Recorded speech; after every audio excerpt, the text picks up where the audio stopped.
Well, the deadly Florida shooting prompted a call for more school resource officers right here in New York State. Channel 2's Heather Lee sat down with the lieutenant in charge of the Buffalo Public Schools resource officers to talk about some of the challenges they face.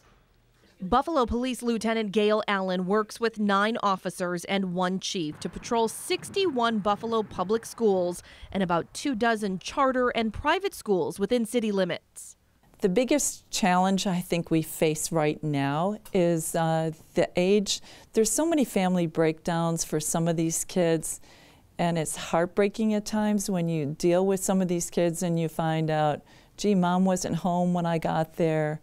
A lack of parental supervision for some of them.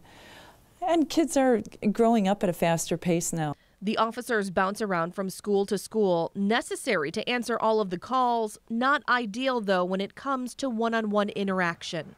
I wish we had sometimes more time to communicate with them. Sometimes I feel like we're rushing from one school to another. Taking that extra time, I don't want that student to feel like, oh, gee, all of a sudden it just ended. I thought she was going to help me, or I thought he was going to help me.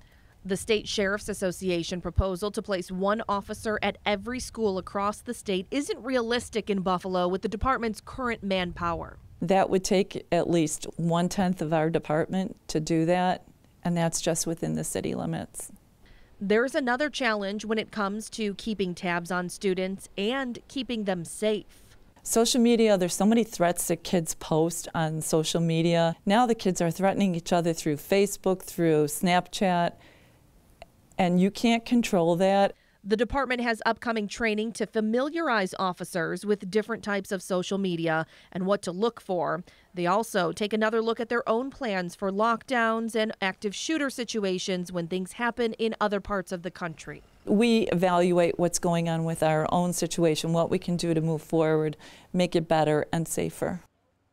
Lieutenant Allen didn't want to give specifics about active shooter plans for obvious security reasons, but she said that she believes that her officers are trained and would respond in an appropriate way. Coming up at 6 o'clock tonight, we'll tell you about another tool that Buffalo Police and the school district are using that could help during an emergency, and also tell you how it's being upgraded to make it even better.